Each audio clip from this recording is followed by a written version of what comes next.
আচ্ছা, শেষ কবে আপনি একটা বুক ভরা নিঃশ্বাস নিয়ে বলেছিলেন, আমি সত্যিই ভালো আছি? শেষ কবে আকাশের দিকে তাকিয়ে কোনো আফসোস ছাড়াই সৃষ্টিকর্তাকে ধন্যবাদ জানিয়েছিলেন? জানেন, মানুষের একটা অদ্ভুত স্বভাব আছে। সে যা পেয়েছে তার দিকে তাকায় না, বরং যা পায়নি তা নিয়ে সারা জীবন আফসোস করে। আর তাই তো একজন মানুষ নিজের জীবনের আশীর্বাদ গুলো গুনতে গুনতে ঘুমায় না, বরং আফসোস করতে করতে ঘুমায়। আমরা সবসময় আমাদের থেকে উপরের দিকে থাকা মানুষদের দিকে তাকাই। তাদের সুখ, তাদের লাইফস্টাইল আমাদের চোখকে এমন ভাবে ধাঁধিয়ে দিয়েছে যে আমরা দেখতেই পাই না আসলে আমাদের পায়ের নিচে ঠিক কি আছে। আজ আপনাদের একটা গল্প শোনাবো। কোনো কল্পকাহিনী নয় বা কোনো রূপকথা নয়, আমাদের চারিপাশেরই হয়তো কোনো একজনের গল্প, যা শোনার পরে হয়তো আপনার নিজের সম্পর্কে ধারণা পাল্টে যাবে। শহরের এক ব্যস্ত মোড়, নাম তার আসিফ। বয়স 30-এর কোঠায়, মধ্যবিত্ত ঘরের সন্তান, তবে একটা বেসরকারি সংস্থায় চাকরি করে। আসিফের জীবনটা খারাপ ছিল না। তার মাথা গোঁজার মতো একটা জায়গা ছিল, তিনবেলা খাবার ব্যবস্থা ছিল, ভালোবাসার মতো একটা পরিবার ছিল। কিন্তু আসিফের চোখে এগুলা যেন কোনো সফলতাই ছিল না। প্রতিদিন সকালে আসিফ যখন জ্যামে ঠাসা লোকাল বাস দিয়ে যেত, সে পাশে তাকালেই দেখতো দামি দামি প্রাইভেট কার চলে যাচ্ছে। এসির ভিতরে মানুষগুলোকে দেখে আসিফের খুব আফসোস হতো। সে ভাবতো, কি জীবন এদের! আমার প্রতিদিন কষ্ট করে এই ধুলাবালির মধ্যে দিয়ে জ্যামে দাঁড়িয়ে দাঁড়িয়ে যেতে হয়, আর ওরা কি সুন্দর আরামায়েশের জীবন যাপন করছে। উপরওয়ালা কি সব সুখ ওদেরই দিল? আমাকে কি চোখে দেখলো না? এই আফসোস আসিফকে কুরে কুরে খাচ্ছিল। সে কোনো কিছুতেই শান্তি পাচ্ছিল না। তার স্ত্রীর হাতের গরম ভাত, সন্তানের কপালে চুমু দেওয়া, কিছুই যেন তাকে শান্তি দিতে পারছিল না। সে শুধু দেখছিল তার কি নেই, শুধু সে উপরের দিকেই তাকাচ্ছিল। একদিন অফিসের কাজে আসিফের ফিরতে বেশ দেরি হয়ে গেল। রাস্তায় কোনো বাস নেই। বাধ্য হয়ে আসিফ হাঁটতে হাঁটতেই বাড়ির দিকে রওনা দিল। রাত তখন প্রায় 10:30। ফুটপাত অনেকটাই ফাঁকা। ল্যাম্প পোস্টের হলুদ আলোয় রাস্তা কেমন যেন ফাঁকা ফাঁকা দেখাচ্ছে। আসিফ হাঁটছে, আর মনের ভিতর সে একই ক্ষোভ। আজ যদি আমার একটা গাড়ি থাকতো, তাহলে হয়তো এত কষ্ট করে আমার হেঁটে যাওয়া লাগতো না। হাঁটতে হাঁটতে আসিফ একটা ফ্লাইওভারের কাছে এসে পৌঁছালো। ওখানে কিছু ছিন্নমূল মানুষ ঘুমাচ্ছিল। আসিফও সাইড কেটে চলে যাচ্ছিল, কিন্তু হঠাৎ তার চোখ পড়লো একটা হুইল চেয়ারের উপর। হুইল চেয়ারে বসে আছে 12-13 বছরের একটা বাচ্চা।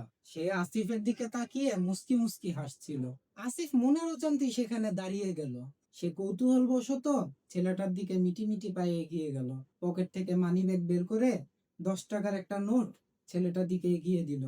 আর ছেলেটাকে জিজ্ঞাসা করলো, এত রাতে এখানে তুমি একা, তোমার কষ্ট হচ্ছে না? সেই পঙ্গু বাচ্চাটা আসিফের দেয়া টাকার দিকে তাকালোই না।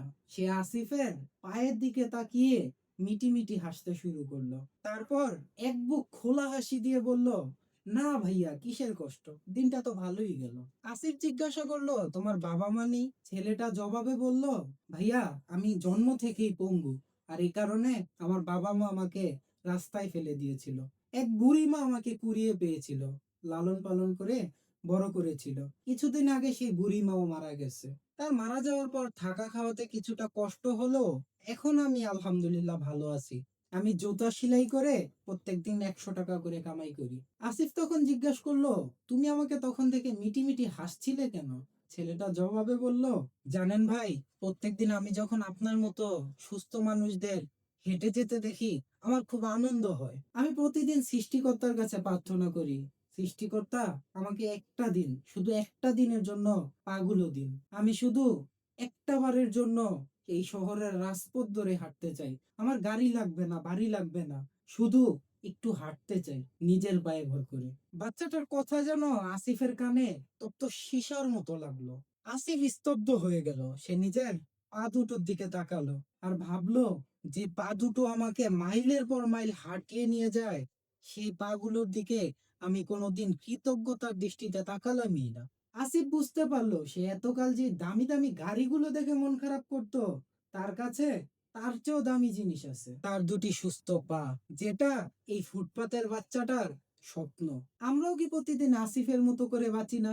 আমরা ধনীদের দেখে আফসোস করি, কিন্তু আমাদের নিচে যারা আছে তাদের জন্য দেখারও সময় নেই আমাদের কাছে। আমরা যখন পুরনো জুতা নিয়ে মন খারাপ করি, তখন ভুলে যাই যে এই পৃথিবীতে এমনও মানুষ আছে যার ওই জুতা পরার মতো পাটুকু পর্যন্ত নেই। আমরা যখন আমাদের সাধারণ খাবারটা দেখে মুখ ফিরিয়ে নেই, তখন ভুলেই যাই এক মুঠো ভাতের অভাবে আজও লাখো লাখো মানুষ ক্ষুধার্ত পেটে ঘুমিয়ে গেছে। আমরা যখন টিনের নিচে ঘুমিয়ে দালানে না থাকার আফসোস করি, তখন আমরা ভুলেই যাই লাখো মানুষ এই টিনের অভাবে রাস্তায় রাত কাটাচ্ছে। প্রতিটা জিনিসই আপনি যদি উপলব্ধি করেন, তাহলে বুঝতে পারবেন আপনি নিজেকে যতটা অসহায় ভাবছেন, আপনি ততটা অসহায় না। সুখ আসলে কোনো দামি গাড়ি বাড়িতে থাকে না, সুখ থাকে একজোড়া সন্তুষ্ট চোখে। নিজের যা আছে সেটা নিয়ে যেই মানুষ হাসতে জানে, পৃথিবীর কোনো অভাব তাকে স্পর্শ করতে পারে না। অভাব তো আমাদের পকেটে নয়, অভাব আমাদের মানসিকতা। উপরের দিকে তাকানো বন্ধ করুন, মাঝে মাঝে নিচের দিকে তাকান। দেখুন আপনি কত মানুষের স্বপ্নের দুনিয়াতে বেঁচে আছেন। সৃষ্টিকর্তা আপনাকে যা দিয়েছে তার জন্য সন্তুষ্ট হন, কারণ অকৃতজ্ঞ মন কখনো কোনো প্রাসাদেও শান্তি পায় না, আর কৃতজ্ঞ মন একটা কুঁড়ে ঘরেও শান্তি খুঁজে পায়। আজকের পর থেকে যখনই আপনার মন খারাপ হবে এইসব বিষয় নিয়ে, নিজের বুকে হাত দিবেন, বলবেন আমার যা আছে আমি তা নিয়েই খুশি আছি, আমি সত্যিই খুব ভালো আছি।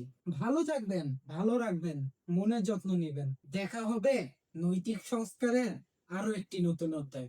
ততক্ষণ পর্যন্ত আল্লাহ হাফিজ।